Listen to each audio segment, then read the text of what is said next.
and welcome back to the AWA 1990 project. I'm your host, Alex G, and with me, as always, is Matt Riley. What's going on, Matt? I gave myself a haircut today. You got a Floby? No, I gave myself the Wiffle. Oh. I will say I'm a little impressed with my results. I've always been curious to do it, and I just got the razor out and was like, you know what?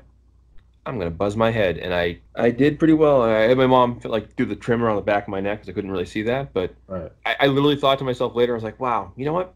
If I was booked in a hair versus hair match, I would have lost.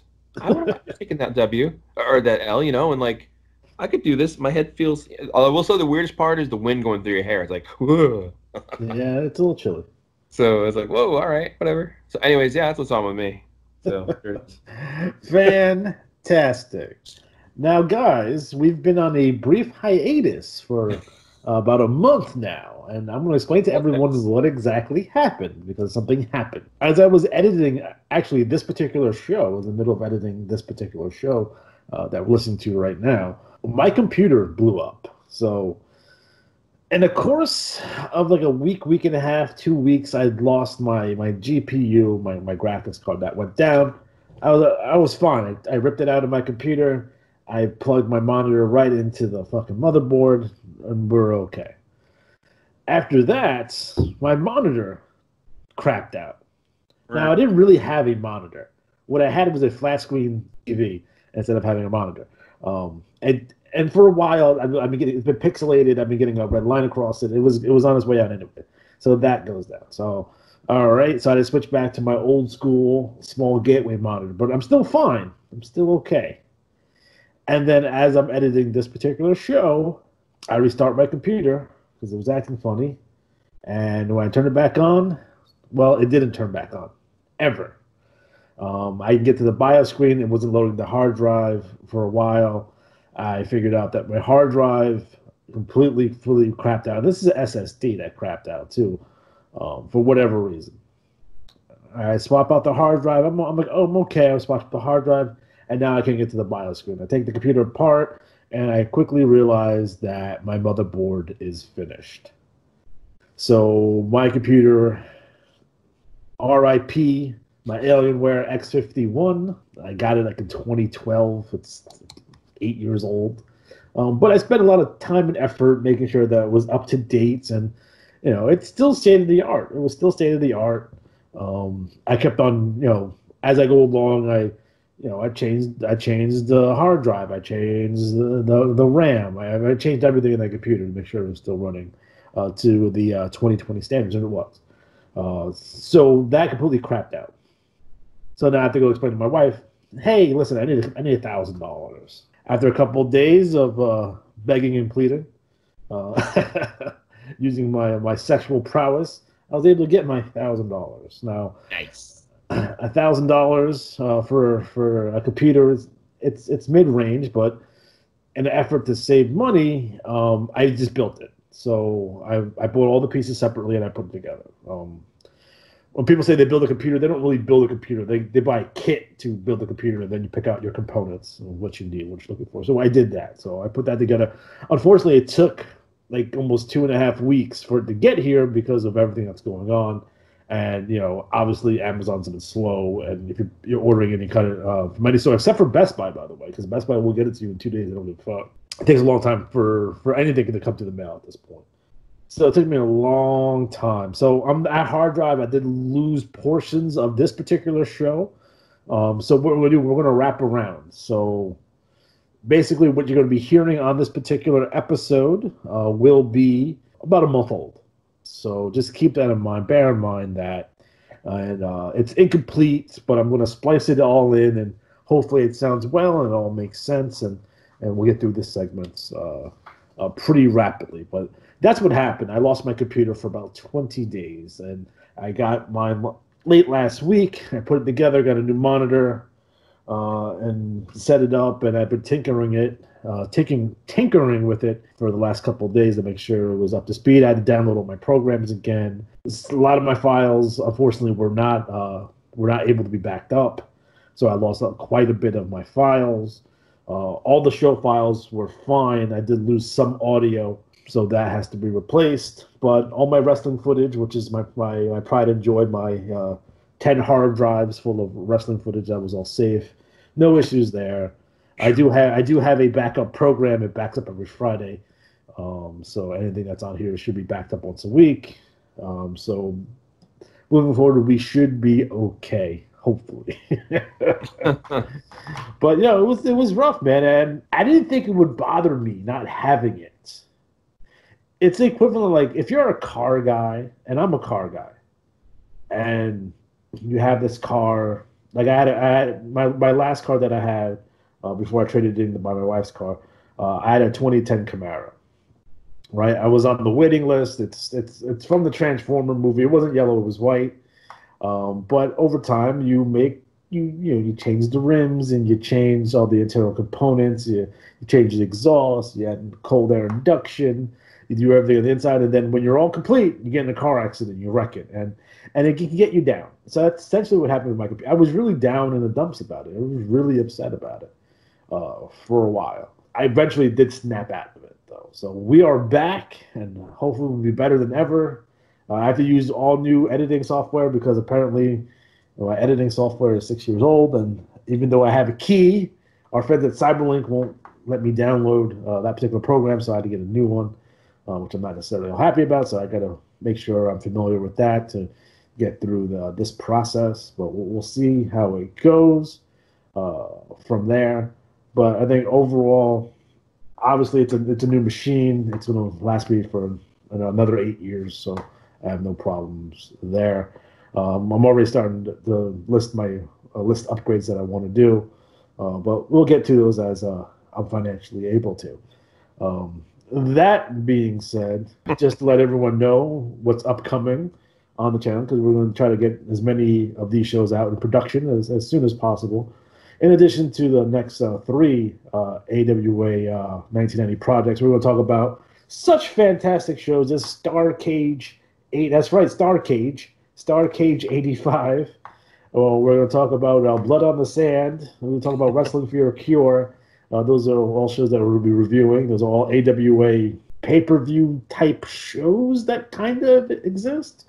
But we'll be taking a look at those. I can't even find those on YouTube. I have them on my personal collection. And you're going to have to Google Drive them over the mat so you can watch them. So we're going to talk about all these classic matches of the AWA. It should be a fun time. In addition to that, so we do have a couple of video game reviews coming out in the next week or so, hopefully, God willing. We should have Showdown Legends of Wrestling, not Legends of Wrestling 3, but Showdown Legends of Wrestling for the Xbox. We're going to take a look at WWE 2K19. I know Matt's a big fan of that game. And we're going to take a look at this. I just got this in the mail. It's fantastic. I want to put it at the end credits here. I got Jesse Ventura's Wrestling for the Sega Genesis. And a lot of people will be like, how is this possible? It's not possible. The game was unreleased, and it was unreleased. But I found an enterprising young man on eBay who takes unreleased games and puts them on cartridges with cover art and the whole nine. So I do have a copy of Jesse Ventura's Wrestling. So we're going to take a look at that, and we'll talk about all that, why that game is so notorious across the board. It essentially cost Jesse Ventura his job at the WWF. So that being said, in this corner with Larry Zbyszko, live from the Henry J. Kaiser Convention Center. We'll be back to the wrestling action in a moment. In this corner, your very own segment, and your guest tonight, none other than Greg Gagne. Yeah, it seems fitting that Greg Gagne is going to be on this show because of something that just recently happened. Greg Gagne, his hired thug Scott Laduga Bockwell conspiracy, it's all coming to light in view of the public, and no one can deny that they're all after me. We're going to have Greg Gagne out here and find out exactly what he's made of. I want to bring Greg Gagne out here right now if I can, Greg. Now, you just heard what Mr. Zbyszko had to say. Greg Gagne, ladies and gentlemen. Hired to sit out here with Mr. Larry Zbyszko tonight after a couple of things have happened to us in the past. I'm telling you, the only reason I'm out here is because I conduct myself like a professional, unlike you, Mr. Zbyszko. I conduct myself as a professional much better than you can, but why don't you, talk to these people and tell them, come on, let's bring it out to the open, Greg. Bockwinkel, you want that championship as much as I do. You want to grow up and you want to prove to Daddy that you're just as good as he wanted his son to be. Well, you're not going to get in my way, you Bockwinkel ought to do. You know, your whole life, you've been living behind a legend, Bruno Sammartino. You wanted to grow up and be like Bruno Sammartino, and you have failed, young man. You have failed. Excuse me. Sammartino's not the technician I am. I'm the greatest wrestler in America today. We're going to roll the tape so you can see what has happened between these two gentlemen. This next match is for the heavyweight championship of the world. First of all, the challenger from Stone Mountain, Georgia. 472 pounds, Jerry Blackwell.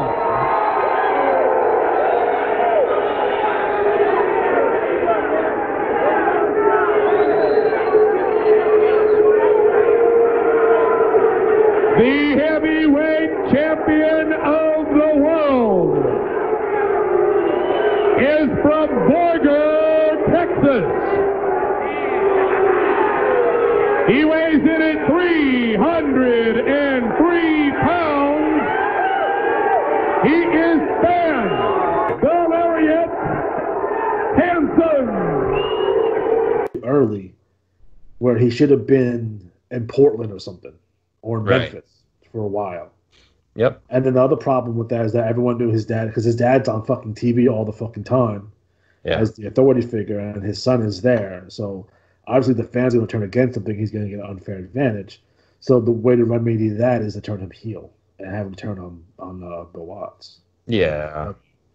And maybe have him hang out with Arn Anderson and Barry Windham and shit until they got good. People will throw Dustin Rhodes in there. I don't agree. I think he was really good, really cool. What? Dustin Rhodes? He wasn't bad. Yeah, if you read a lot of the sheets from that time frame, they always claim that Dustin got an unfair push because of who his father was, but that's not necessarily the case if you really look at it. I will tell you, I was not, as a kid, a fan of Dustin Rhodes. I was a Horseman guy, all that stuff, right? But I always felt that Dustin handled himself pretty adamantly. He was good. Like, it was lame when he was doing, like, the fake Dusty Rhodes promos for a while. Yeah. He stopped doing that pretty early, though. Up next, we have Stan Hansen, or Stan the Man Hansen, as they call him, versus Babyface, Jerry Blackwell. This is for the AWA World title. This is a really, really great match. It's a good brawl. Now, if you want to see a good 1986 brawl, you can go back and watch this match. It's actually really good. I enjoyed it. The thing that makes this particular match memorable is that this is Stan Hansen's last match in the AWA. So some of you may have heard the story. Stan Hansen, they wanted to switch the belt from Stan Hansen to Nick Bockwinkel. Stan Hansen refused to do the job, almost got in a fight with Vern. Vern wanted his Japanese money, allegedly. Stan said that he had promised All Japan and Johnny Baba that he's going to go over as AWA World Champion. This actually kind of screws up Vern's deal with All Japan, too. Him being so stubborn about this, allegedly. Stan doesn't give a shit. He takes the belt over to Japan. He gets a cease and desist letter. He takes the belt and puts it out in the field and runs it over with his truck and then sends it back to Vern with a big crease in the middle with a big muddy tread mark down the side of the belt, which was awesome. That's one way to send a message for sure. Yeah. Like, a lot of people will get on Vern's case. Like, this is when, like, the problem with the world title, we see this later on with Jerry Lawler and what have you. So you see some issues here with your top guys that you're pushing here. It may have been a bit of a mistake to put the belt on Stan Hansen, knowing his commitments in Japan. He wasn't going to be there all the time. Right. Like, why would you, and you see this today, like, why would you put your belt on a part-time wrestler? Totally. You know what I mean? So if Stan Hansen's number one commitment was Japan, obviously he's going to do what's right for him in Japan because that's where he makes his money. And if he has to screw you, he'll screw you. Or don't fuck with him, and he won't fuck with you back. Right. So what happened the day after, they were going to have this Bockwinkel-Stan Hansen match, and they just give the belt to Bockwinkel via forfeit. So now we have 52-year-old world champion Nick Bockwinkel, who just lost this match to Northern Barbarian. So you would think Northern Barbarian would be like new number one contender. I wonder what the program was after this, because obviously you would put Bockwinkel and Nord together, right? If this is what you're doing. Yeah. But not the case. Right. Oh. And Nord was huge at this time too. But Nord was another guy that, he would get bored of the wrestling business and go back and start selling cars again because he's a really good car salesman. Like I know that sounds like stupid, but he's not. I don't think he was like a used car salesman. I think he was someone that would sell $30,000, $40,000 cars and make commissions off of that and make big money out of it. Obviously, you know what I mean? Why not? Why wouldn't you? You were that good at it. Yeah. And so, guys, in the comment section, if you ever bought a card for Nord the Barbarian, please let us know and see if he was a good salesman. Curious. I will say one side effect or a side note of watching this was I wrote lots of notes about new finish, lucite paint, the various products. The Sports Illustrated commercial with I can't think of his name, but he's in a bunch of stuff. He was like the neighbor boy guy. Yeah. So the video that's on YouTube has all the original commercials in it. Yes. And the one that stood out to me was Banaka, because I haven't heard the word Banaka in a long time. I wrote that down. Rumble, Banaka Blast. Yeah. For boys and girls out there who may be a little bit younger, Banaka was something that would make your breath smell better. So if you had coffee or smoking a cigarette, you would put Banaka in your mouth, and it was like it was a spray mouthwash that just scented your breath, like a Tic Tac or a Lifesaver or something, but it was a spray. It burned like a motherfucker. So if you fucked up and you got it in your nose, it burned. If you got it in your eyes, God forbid, you might go fucking blind. And who the fuck eats a Payday? Write in the comment section down below if you enjoyed the candy bar Payday. And did you ever watch the Sports Illustrated video, the blooper video? Oh my! I saw that and I laughed football follies. Also, there's a trailer for Big Trouble in Little China too. I saw that as well. Yes. I love that movie. I'm looking at my random notes here. Let's see. I have, of course, Stanley Blackburn being a sex symbol. Fuck Stanley Blackburn. Stanley Blackburn reminds me of Mr. Burns. All the kids love me. Are you saying boo or boo earns? Boo earns, yes. Besides Banaka and the roll aids and the ESPN cut-ins, I enjoyed the awkward ringside interviews with local musicians. Yeah. That just was Larry Nelson at his best. Drunk as a skunk. Yeah, poor Larry. Poor Larry. He'd mess up on ring announcing. I don't think he got Jay York's name right when he announced them. I think he announced it about 2 pounds. Great. But you can tell this is very much an ESPN because he had a sports sticker too a couple times during the show, which is nice. He'll give the local sports scores on it, which is fun. And you got to see a commercial with Chris Berman. And it was funny because he didn't call it Sports Center. He called it The Sports Center. Which I thought was interesting. So I like watching old commercials because it's just I remember that. Oh, Teddy Ruxpin, that was cool. I fall down that internet hole sometimes. Yeah, absolutely. So your main events, Kurt Hennig and the Midnight Rockers taking on Alexis Smirnoff, Buddy Rose, Doug Summers with Sherry. This was by far the best match of the show. And one of the reasons I picked this show, it gives you how unbalanced the AWA was at this time, because you had some really cool shit on this show. So you had the 6-man here, you had the Hanson Blackwell, and you had the Nord and Bockwinkel matches, which were all really, really cool matches. And it goes to this is like the bad and the good of the AWA. The production was shitty. Larry Nelson was under the influence, it seemed like. Why do you have all these old people out there? Who are these musicians that no one's ever heard of? That kind of stuff. Your ringside interviews, you had one with Snuka that was stupid. So if they would have focused more on getting more higher caliber talent here, fix your production, the AWA may have never got to that level where it's 1989 and it's really bad. So you have people on your when you have Kurt Hennig and Shawn Michaels and Marty Jannetty on your roster, I'm paying them whatever I can to keep them. I do not want them to go into the WWF. Keep them in-house. Because these guys were fantastic. Guys, picture this. Picture the Rockers and Mr. Perfect as a 6-man team. How dope is that? And obviously, Buddy Rose and Doug Summers are bumping all over for these guys. Alexis Smirnoff is fresh back in from the WWF, where he never debuted on TV, but he was there for 2 years. Go figure. I don't know. They do this really cool spot. Marty does this really cool spot where he does a sunset flip on 2 guys at the same time and tries to pin both of them. That was cool.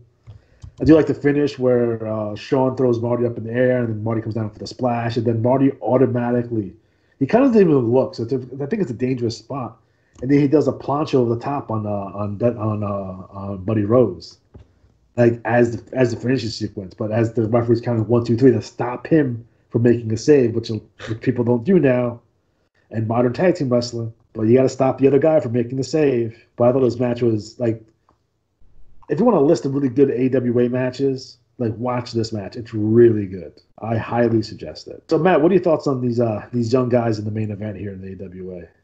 Well, again, building blocks, and we talked about the things you could do with them long term. And I think again, either if you're going to main event them, that's fine. If you're not, opening match, get the fans watching and talking, and you could almost do if it was something you wanted to really set up for fans to get really interested in, have the Rockers have a tag match, and then have the Russian get involved, Henning get involved, or have Henning in the match against what's his name, Smirnoff. They're having a match. It gets into a 6-way brawl. Blackburn comes out, or whoever. All right, we're gonna do a 6-way main event. You guys will cool off. We'll settle it later. Now, as a fan, you get to see the guys you want to see. They're going to be on, when they're going to be on. Because one thing that still bugs me about these shows is not enough of plugging what the matches are. Just kind of, here you go. Like, if you're looking at this and saying, okay, I need to have... Especially if you're watching this show for the first time, because this is a live event on ESPN. Randomly on a Tuesday nights at 9 o'clock on the East Coast. And you need just more in the business as a whole. People really taking the time to introduce everyone to who they are. AEW has been doing a lot of good videos lately, like building up matches and tournaments, and that makes it mean more. And as a burgeoning group, you need to have that kind of stuff out there where people can go, oh, that's so-and-so. That's why I'm watching. Yeah, 1,000%. So, guys, in terms of this show, it's definitely a show to go look, to go check out. It's available on YouTube, so there's no reason not to watch this show. If you're just, a fan of the AWA, you got to see it. If you like the Rockers, I suggest this show just if you want to just watch the main event. If you're a fan of Kurt Hennig, Mr. Perfect, again, check out this match and you see like how good these guys were. And this is 1986, so they're really, really young into their careers. But they're already main eventing again. Not that there's an event drew. From the sounds of it, it looks like it was their return to Oakland. 1500 is not necessarily a great house, but it is the ESPN special on cable nationwide. Yeah, I would never put Earthquake Virus in that position because that's fucked up. I wonder if you could get him to put this. I know. That means I missed interviews in St. Louis. Right. Isn't that what that means, Friday? That he missed interviews in St. Louis? When he should have been there, it was on the booking sheet. He missed interviews. Come here. No, I'm not kidding. Come here, Friday. Come here. Come on in here. Friday, you're kayfabe. Come here. Right, sure. You speak of the language. Kamala, what's this shit about you missing interviews in St. Louis? I want an honest answer here. I'm going to confront you. I'm just like, what's his name, Walter Cronkite. I don't speak English, and I can't read English, so I missed the interview. Yeah, well, I thought we had it, though. It was written up in Swahili by James Barnett. I thought you would have got the goddamn message. This is ridiculous. When you're supposed to be in St. Louis for interviews, what the hell are you doing sitting on your ass in some goddamn hotel over in Ipswich, Illinois? I do a little fucky. Oh, okay. That's a very good. That's real good. Okay, good. Yes, we're going to be right back after this. Thank you, Kamala, and good Friday. No, I think that like a lot of gimmicks, there were a time and place for them. Could you do something like that now? Possibly, but you'd really have to write it the right way. It would have to be some sort of thing where I'm trying to think of maybe you can help me with this. The last culturally positive would have been a stereotype years ago. Like, are we thinking like Savio Vega? Are we thinking when MVP, Tony... maybe? Who? MVP? Yeah. Okay. He was like the sports star stereotype, like the Deion Sanders type. Yeah. Like, you could have done that with Shelton Benjamin too. Remember they did the whole Campbell commercial thing with his mama and stuff. That was maybe not necessarily all that positive. R-Truth possibly, but I think he's ascended past that for sure. R-Truth. And any sort of luchador. Like, you have like the guys today who are now the more of the Latin lovers type, which is all legitimate, by the way. Oh yeah.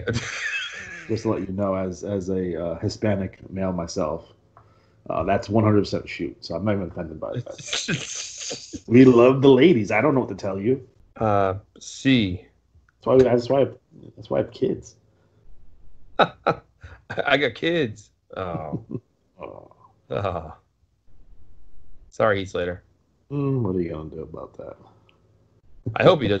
I hope he does great. I'd love to see these. Oh, you can talk about it later if you want, but yeah, I'd love to see these guys come out of this great. So, anyways, absolutely. And on the same type of mold as Kamala, the Ugandan giant, we're gonna bring in this gentleman, the Tasmaniac. That's right, folks. Taz. We're bringing into the AWA now. Obviously, the Tasmaniac at this time was another kind of savage type. Well, savages, with the smaller SWAT teams, Coquino, not really savages, but sure, with Kamala, we're bringing the Tasmaniac now. I like the Tasmaniac here because, like, he has this savage kind of gimmick, right?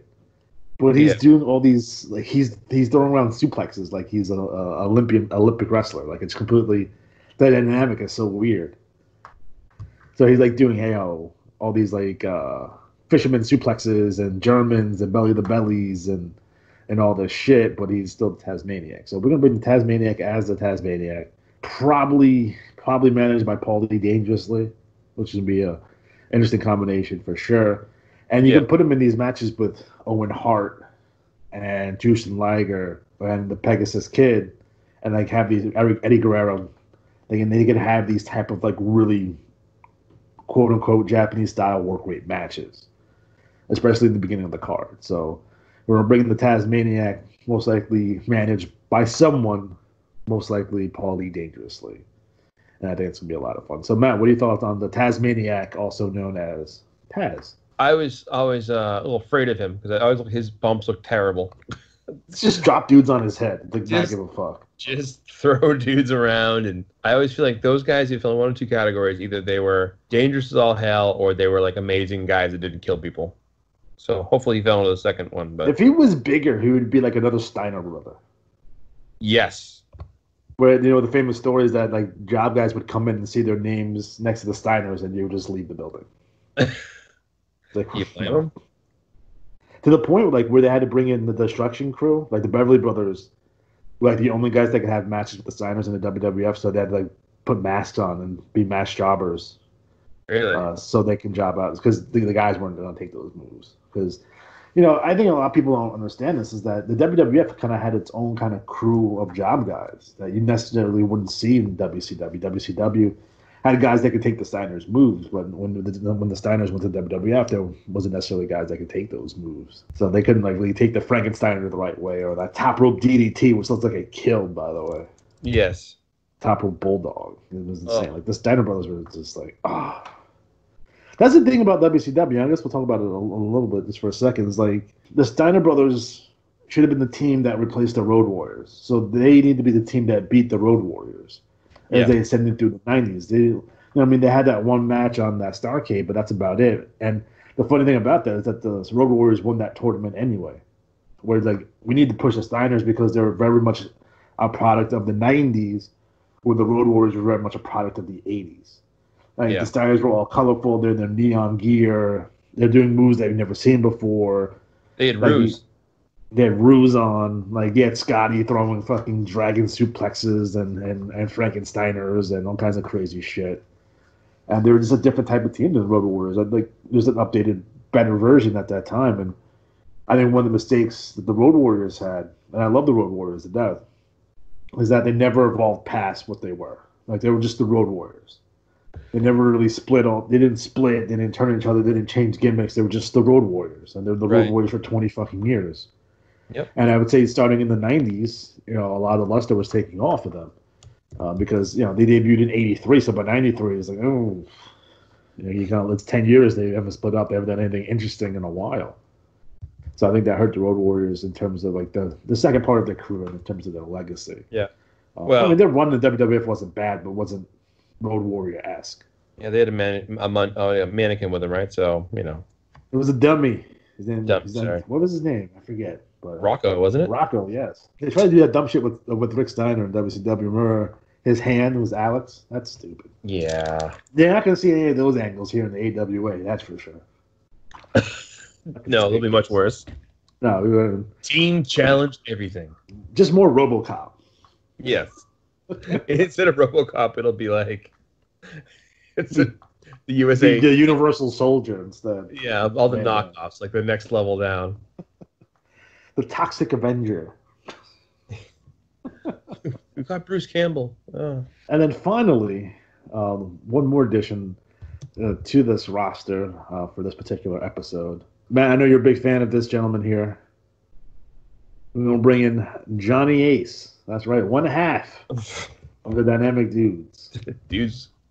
Now, you guys will laugh. You guys are going to laugh. Oh, fuck, well, Johnny Ace, blah, blah, blah, blah. Yes, he talks, he has that voice and whatever, but if you ever watch Johnny Ace's like Japanese work, it's really, really strong.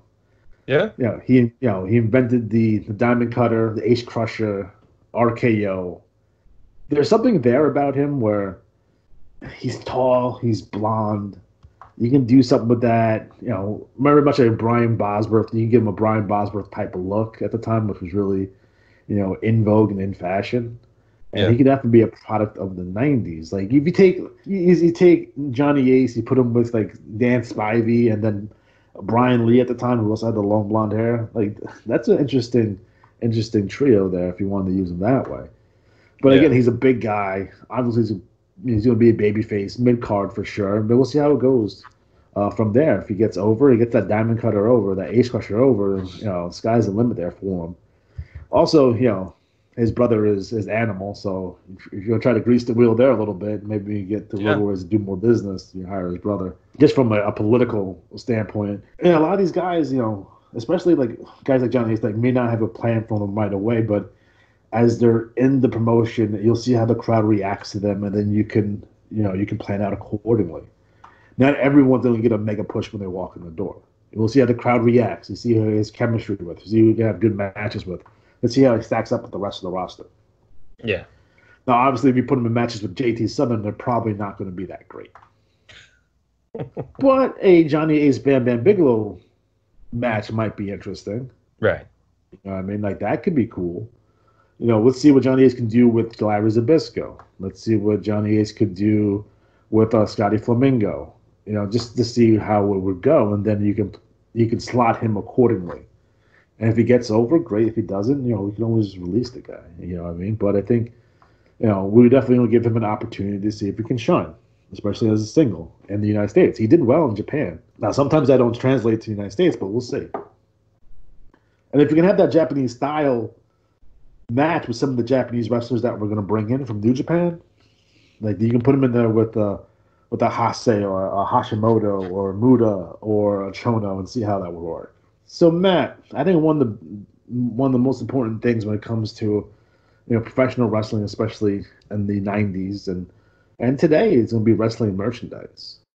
Ladies and gentlemen, a tag team extravaganza. Let the battle royale begin.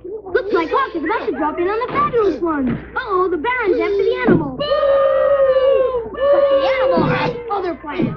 Will you look at this? Rick Martel is throwing Steve Kern right out of the ring.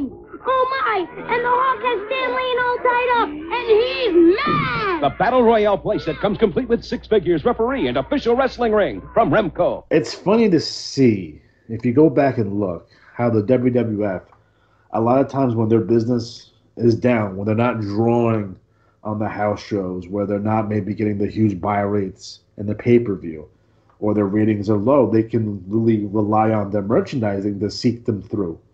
So while maybe business is not doing great, they're still selling T-shirts and calendars and teddy bears and action figures. They're licensing out their likenesses to video games and still make money although maybe their in-ring product is not the best. So in terms of the AWA, we're going to do something very similar. Now, obviously, we'd like to get a video game out there. It would be 1990, so it would be probably most likely be on the Sega Genesis or the Nintendo Entertainment System. I'd like to get an arcade game out there. I'd like to do the posters and the 8x10s for sure. I'd like to do the T-shirts. Mm-hmm. I think the big key for us would be trying to get this merchandise in stores. Because you should remember that WWF, they had the merchandise catalog, which is in every single WWF magazine. You know, they would send if you're on their mailing list, they will send you a merchandise catalog. Or you would have to go to the arenas to buy this merchandise. It wasn't available in your Kmart's or your Walmart's or your Targets. For the most part. Now, obviously, the action figures, they had a full release nationwide. The wrestling buddies had a full release nationwide, but a lot of the stuff that was in the catalog we're not going to find is going to be exclusive to mail order or arena business. So since the AWA is in Minnesota, I'd like to get a deal with Target to get the exclusive rights to all AWA merchandise, because Target is also based in Minneapolis and they're not nationwide yet. We didn't get a Target here in Long Island until like 2004. Wow. You know, so I like to get in with Target for sure. And it's funny when we look at the history of wrestling merchandise now. I guess the big story is that Vince supposedly went to Japan, saw what their merchandise was like, and looked at his. It's like, we don't really have merchandise. We have 8x10s, and that's about it that we sell. Okay. So when you go over to Japan is big on merchandise. Like, they had everything from trading cards to all types of different, the T-shirts and the pictures and the towels and the scarves, and they had a lot of merchandise. And Vince was able to bring those concepts back and apply them to the WWF. AWA was really like the first promotion to have T-shirts before the WWF. Really? Still available, this All the Best in 84 T-shirt with pictures of your favorite wrestlers on the sleeves, like the one and only The Crusher. How about that? The High Flyers, Jumpin' Jim Brunzell and Greg Gagne. The Clawmaster, Baron von Raschke. That's all they need to know. And Rock and Roll Zumhoff, plus Mad Dog Bashan and more. To receive these handsome collector's items, just mail a check for $10 plus $1.50 for shipping and handling to All Star Marketing, P.O. Box 35364. The AWA had their action figures come out first before the WWF. So the AWA, when it comes to action figures, the AWA had the Remco action figures. If you guys may remember them. They're essentially He-Man style figures, kind of based off the similar mold that they used for the Rocky 3 figures that came out in '83. Now this was distributed and created by Remco, which they're currently out of business, but most toy companies are out of business. The 1985 series is very interesting to me because, oddly enough, there's Ric Flair's in Series 1. So this must be a deal with Pro Wrestling USA. So Series 1 of the Remco action figures, you have the Fabulous One, Steve Kerr and Stan Lane. You had the Road Warriors, Road Warrior Animal, Road Warrior Hawk. Okay. There were two different styles, one with tag belts, one without. The High Flyers, Greg Gagne and Jim Brunzell. And then you had a pack that was Rick Martel versus Baron von Raschke that came with a souvenir pinky ring, of course, because it's Vern. And then you had Rick Martel versus Baron von Raschke with an AWA sticker. And then you had Larry Zbyszko taking on Ric Flair as a 2-pack. And then the 85 series, you had the Road Warriors with Paul Ellering. You had gorgeous Jimmy Garvin, Steve Regal. You had the Freebirds of Michael Hayes, Terry Gordy, and Buddy Roberts. You have Gagne's Raiders with Greg Gagne and Kurt Hennig. Ugh. The Long Riders with Bill Irwin and Scott Irwin. You had a Steve Regal versus Kurt Hennig that came with a VHS tape, and that's the 85 series. Series 3, that came out in 86. You had Nick Bockwinkel versus Larry Zbyszko 2-pack. You had a Scott Hall versus gorgeous Jimmy Garvin 2-pack. You had Stan Hansen versus Jerry Blackwell 2-pack. And you had a Carlos Colon versus Abdullah the Butcher in the 2-pack. And then you had some accessories over in 85, which you had the Battle Royal playset with 7 figures. It came with Curly Brown or Nasty Ned as the referee. You had the Steel Cage match playset. You had a second Battle Royal play set, and then you had the regular ring. And then you had the Thumb Wrestlers, which was Ric Flair and Larry Zbyszko, Greg Gagne versus Road Warrior Hawk, and Rick Martel versus Road Warrior Animal. And there was a championship belt that was also like a collector's case that could hold up to 5 figures. You had a Power Slam Wrestling VCR game, also came out in 85. In 86, you had Series 4, which was dubbed Mat Mania. And this came with Shawn Michaels and Marty Jannetty, Nor the Barbarian, Boris Zukov, Doug Summers, Buddy Rose, Dick Worley, the referee, Sheik Agna Casey, and then re-released on the Mat Mania cards was Nick Bockwinkel, Ric Flair, and Paul Ellering. So it's a pretty substantial line. I mean, it had the average lifespan of a toy line in the 80s, basically like 2.5 years, and went to 4 waves, which is pretty solid, especially for AWA figures that may have gotten forgotten at the time. Again, you had the more popular LJN WWF figures to the 90 Hasbro WWF figures. But I think when we look at the AWA figures themselves, the Remco ones, I think there were probably better action figures than the LJNs, just because they had like the articulation of a He-Man. And for someone who had Masters of the Universe as a child, you know, your He-Mans were you were wrestling with them. They were wrestlers. You know what I mean? Because they were jacked. Well, not only those that, and the G.I. Joes. But one thing about He-Man figures, and everyone listening, stop, and if you're old enough to remember, you'll remember when you opened the package, the way that's the smell. The He-Man smell. The He-Man plastic rubber smell. God damn. I wish they made that into some sort of fragrance. I would wear it as a cologne. Put it on one of those trees that you put in your car. It's fucking awesome. So Matt, what are your thoughts on the AWA Remco figures from 85? Well, I can tell you that on eBay you can get the Fabulous Freebirds complete in package, unopened, for only $200 on eBay. They're very expensive secondhand at this point. Yeah. There's I have a lot. Flair. You do? Yeah. Well, there's a lot of 20 of them out of the package. Looks in random condition for $250. But anyways, I always love stuff like that. I still have a Brutus the Barber Beefcake, you know, the LJN line, rubber one. You know, I had Greg Valentine, but my friend's dog got to it, so he lost an arm. We had to put Greg down. Yeah, think about the LJN line. Now, you know, people who collect those love those figures. But I can tell you firsthand from playing with those action figures as a child, they're just big rubber dudes.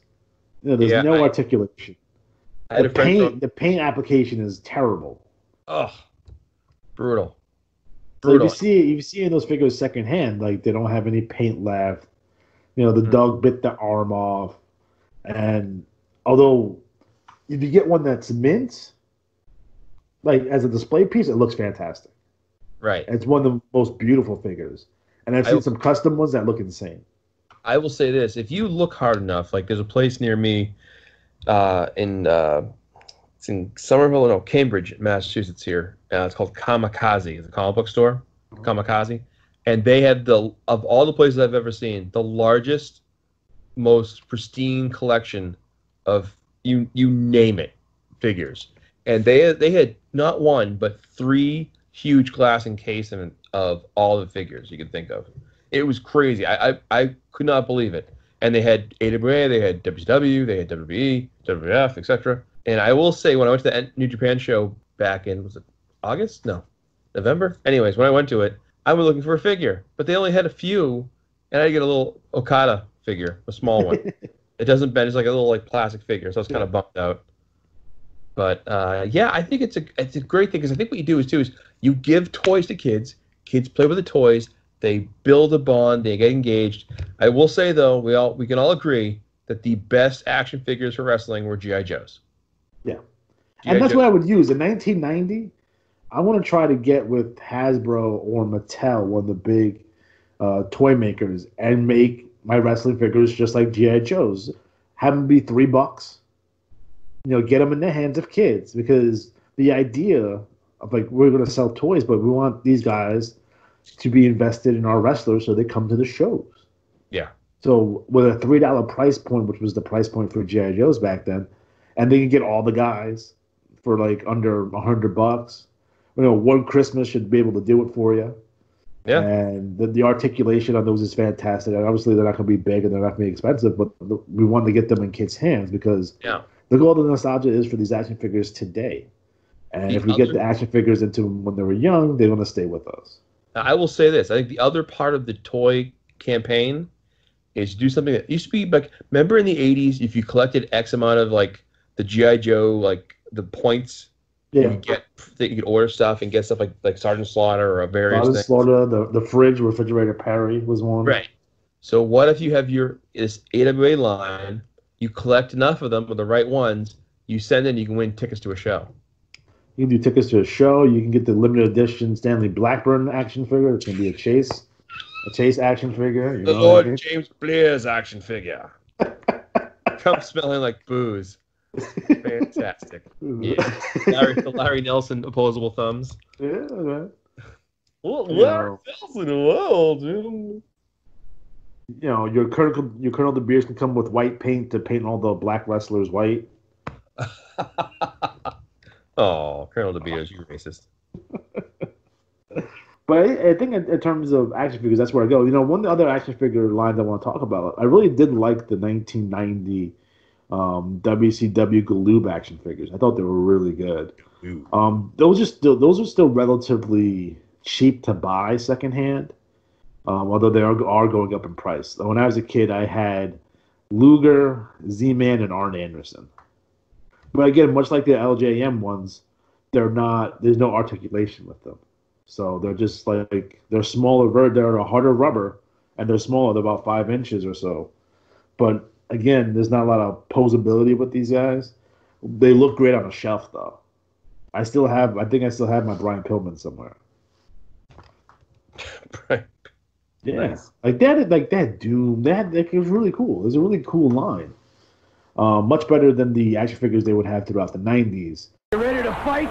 Then step into the ring and take on Sting. There's me and my rival, Ric Flair. And there's the total package, Lex Luger. Check out the toughest tag team around, the Steiner Brothers. These WCW action figures are just as tough and as mean as we are. Rick goes for the knee drop. Can Sting escape? Oh! He's gonna finish him off with the body slam! The WCW wrestlers each sold separately from Galoob.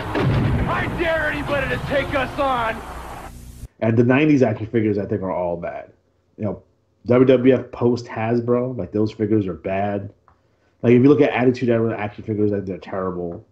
The WCW ones are terrible. I worked at Suburbs Merchandise at the time, so I worked in the toy department, and I saw all these action figures up close, firsthand, and they were awful. The coolest thing that WCW came out with, they had NASCAR WCW cars, where like it would be a car with like Sting's face on it and shit. Those were pretty cool. They were like big. They weren't like the Matchbox. They were like the bigger scale. But I thought those were really cool. It was those the WCW figures didn't sell, and the episode 1 action figures after the movie came out did not sell. And we're stuck with them forever. Episode 1 killed our toy department, by the way. Star Wars episode 1, that is. Really? Like, it killed our toy department. Like, all right, so this is what happened with episode 1. You know, people were coming in like crazy picking up Star Wars action figures, and we'd done well with like Power of the Force 2 action figures, right? So the Star Wars line before that, we did pretty well with those. So when the new movie came out, right before the new movie came out, people were coming in and buying like 5 of each. You know what I mean? Because I want to have them mint on card, I'm going to sell them, and I don't put my kid through college with these, whatever. Right. So this is the problem with those. So as soon as the movie came out, people did not like the movie, and they stopped buying the action figures. So we even went Jar Jar through, Binks. Even Jar Jar Binks, and there was this weird Jar Jar Binks where his tongue was a lollipop and he licked his tongue. It was gross and weird. Oh no! I seen those firsthand. So when episode one went in the box office, like we couldn't move those. Like I had Princess Amidala dolls, like in cases in the back forever. Like they didn't sell, and when we went out of business, they sold for like 99 cents. So it was that. There was this the Destroyer droid that's supposed to guard your room. Like those didn't sell.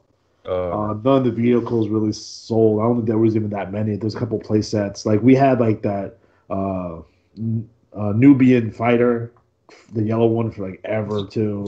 Nubian fighter. That's what it's called. It's the Naboo fighter, the yellow one. Oh, you said Nubian. Like brand Nubian?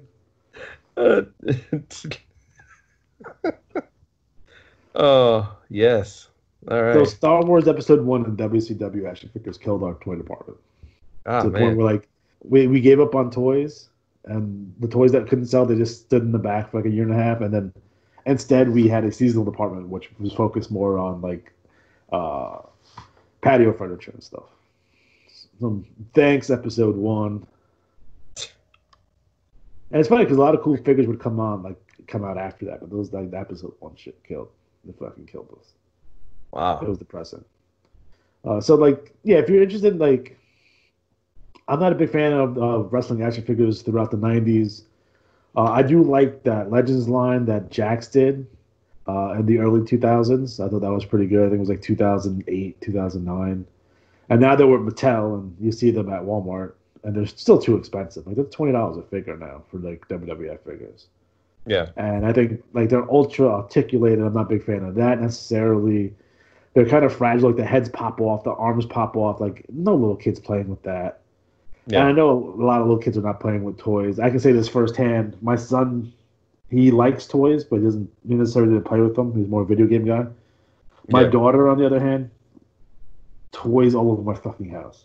Like there's Barbies and LOLs, and we have a big Barbie dream house, and she's insane with the toys. And she plays with all of them because they're all been played with. So she's more interested in toys. My son's not interested in toys. I think kids in general, I think a lot of it has to do with the parents, personally. You know, and the fact that kids are not going to kids' house like they used to play with toys. It's a whole weird dynamic of like you don't see roaming packs of kids circling your neighborhood anymore. And a lot of people say, "Oh, those kids are at home; they're on the tablets." But you know, I take my kids; they have like activities. So we go to swimming, and there's 1,000 kids there. My daughter goes to cheerleading, there's 1,000 kids there. My son goes to basketball, there's 1,000 kids there. Yeah. So it's not that the kids are in the house on the tablet or on the computer or playing video games. Is that there's no one at the parks because everyone's at the school or the gym. And that's just the way the dynamic has changed. Our parents didn't love us, apparently. So, well, you also if you got kidnapped and you got molested, you just got to walk that shit off. You also say it's your own fault. You could say they used to take him to the basketball and the gym and everything else. So, but I think in terms of merchandising, again, the AWA is going to be big on our videotape library. So we want to get tapes in your Blockbusters or your local video stores to get those rented. You know what I mean? Mm-hmm. WWF made a lot of money off of that. We're going to have T-shirts. We're going to have the posters. We're going to have the calendars. We're going to have the programs in the magazines. We're going to let PWI come in and shoot our matches because that's just advertising for us. Fuck it. You know, had our wrestlers be available to be on the covers of PWI, because if you ever looked at PWI, once the WWF kicked all those guys out, so it'd be like 1988, but they have a picture on the cover of Hulk Hogan that's clearly from 1980. And you're like, what the fuck? Because they weren't allowed to take pictures of them anymore. So we're going to invite the PWI and the PWI guys after and all them and take pictures and all that kind of good stuff. And because that's just more promotion for us. I mean, we may not be able to control the narrative as much as we would like to, but again, anything to get our wrestlers out there and make sure that they're visible. They have to be visible.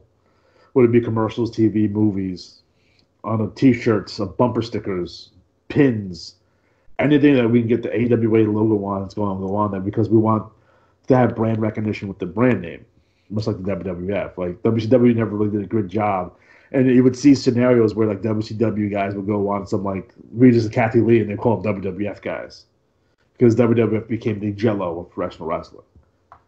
Like it became the brand. The brand became the product. So I think merchandising is super important. Would it be video games? Obviously, this is a video game channel, so I'm hoping, you know. And I'm in terms of AWA, I'm going to be smart. I'm going to take whatever Japanese video game is good, and we're going to slap AWA wrestlers on it. Call that a fucking day. And I get LJN to do with that for sure. Fuck that. Those games are terrible. Ooh. I've come to a personal realization over the last couple of weeks, And I try very hard to watch any and all modern wrestling. Okay. Would it be WWE or AEW? Are the two big ones right now. Right.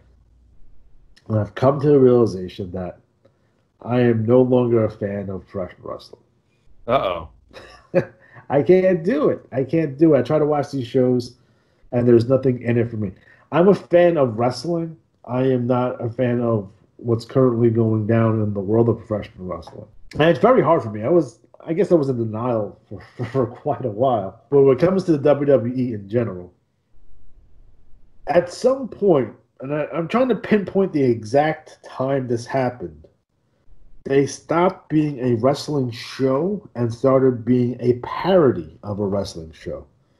What they are currently is a Saturday Night Live skit for 5 hours a week. I don't count NXT in that, by the way. And for me, it makes it very hard to watch. I do like the wrestlers. I'm fans of a lot of these guys. I'm a big fan of Ricochet. I love AJ Styles. I love Matt Riddle. I've talked about these guys. Kevin Owens, Sami Zayn. I love all these guys. Apollo Crews, Cesaro. I love all these guys. It's just I can't watch that show. And it's just not the poor storylines. Now, I've watched bad wrestling before.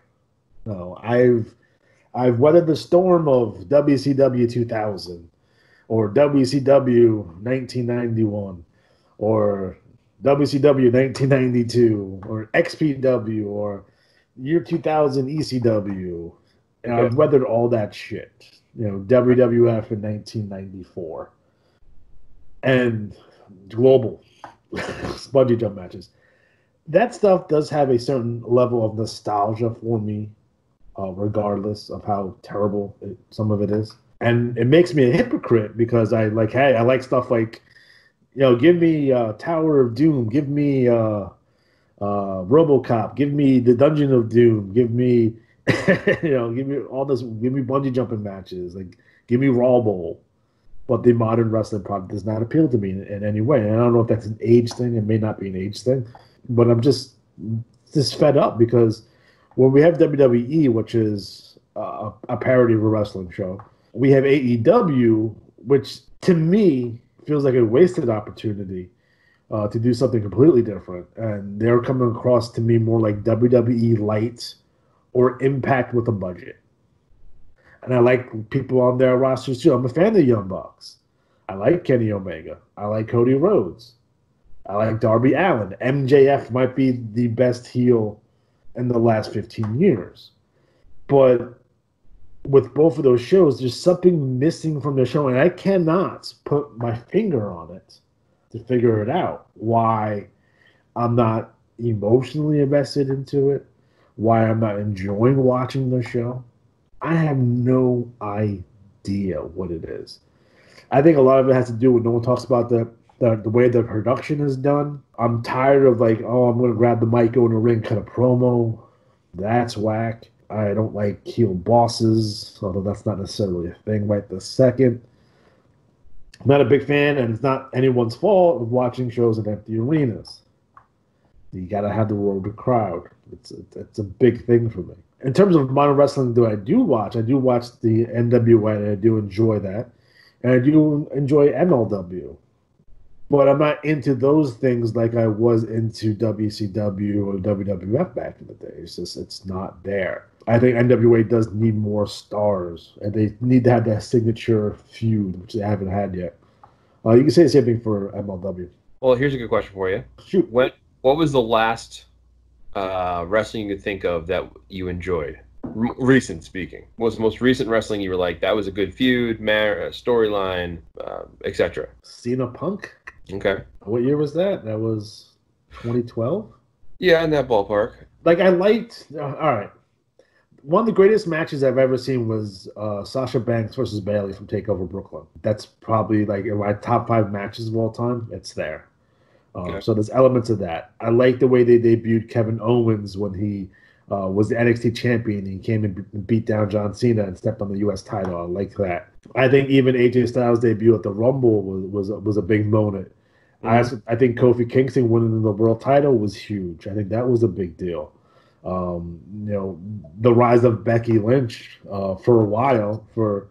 I was really excited for that for like 4 to 6 months until they pissed that away. But it's like when it comes to WWE, it's like, all right, you have something cool, and I'm just waiting for them to fucking wreck it. They're going to ruin this. What are you doing? And I'm not a big fan of the cinematic matches. And they're fun and they're cute every once in a while, but we've had 3. Well, we had 3 in a really short time frame. To me, you can do it once or twice a year and get away with it. If this is something that's going to be overdone, then I'm not really interested in the Bray Wyatt Cena. And I did like elements of it. Like I thought the whole like portion of it where we saw a fictitious heel NWO John Cena, I thought that was cool. On a Raw, that would be interesting. On a WrestleMania, maybe not so much. Right. Well, I will counterpoint you on this. I will say, not that it's a good time to be a wrestling fan. It's not. But it's not all bad. And I'll say, here's the thing. But you have some very valid points. Number one comes to mind, AEW trying to separate itself. And one of the things it needs to do, especially right now with no fans, is realize you don't have to be in the middle of the ring to deliver an important promo. You could do it from your car. If you watch the BTE series, which I do, Adam Page gave a really good monologue promo that people are raving about in the woods. He's been drunk and living in the woods as part of his shtick with him living from home. But what I would say is that I always think about it, like I grew up in the 80s and 90s, so I went through like the WrestleMania era into the Wyndham Flair match and maybe want to be a wrestler and join a wrestling school. That match was like I saw that was like, I'm gonna do that. Ricky Steamboat, Randy Savage. I just watched WrestleMania 3 the other night. It was on TV for free. Doesn't it hold up like really well? Surprisingly well. And that's what I'm gonna bring up is that, and kind of get my point of this is that every fan has a certain era that like is like their era. So like me, I always appreciated the intensity. I was more of an NWA fan in WCCW and like non-WWE stuff or WWF stuff because I felt that it was too cartoonish and silly. I wanted serious, like the Horseman break Dusty's arm type approach, like vicious, violent feuds where they hate each other. What I want to say, like, WrestleMania 3 got a lot of it was silly and over the top, but it was done well. Honky Tonk Man Jake Roberts, he showed up on a show, he hit him with his guitar, he set up a feud, bang, right? The Hogan Andre build up and everything. That's fantastic. Man. Right. And for a long time, they did a lot of things right. And they got a lot of things wrong, don't get me wrong. Oh, of course. And what I think about is right now, there's some kids watching wrestling. Okay, the world's different right now, but even so, this is their era that they're growing up in. And I know for me, when wrestling got, like, one is when I joined wrestling and got into it, I had a new appreciation and I didn't like watching the bad stuff because I was like, this is awful. I'm not going to waste my time watching. Like, if I'm going to watch wrestling, I'm going to watch a tape I got from some guy on the internet, well, book back then, and watch that wrestling as opposed to watching garbage. And what I think about is that there are fans out there that this is their man. Remember when we were kids and like Braun Strowman? All right, guys. So we are officially out of time. So for Matt Riley, I'm Alex G. Have a good night.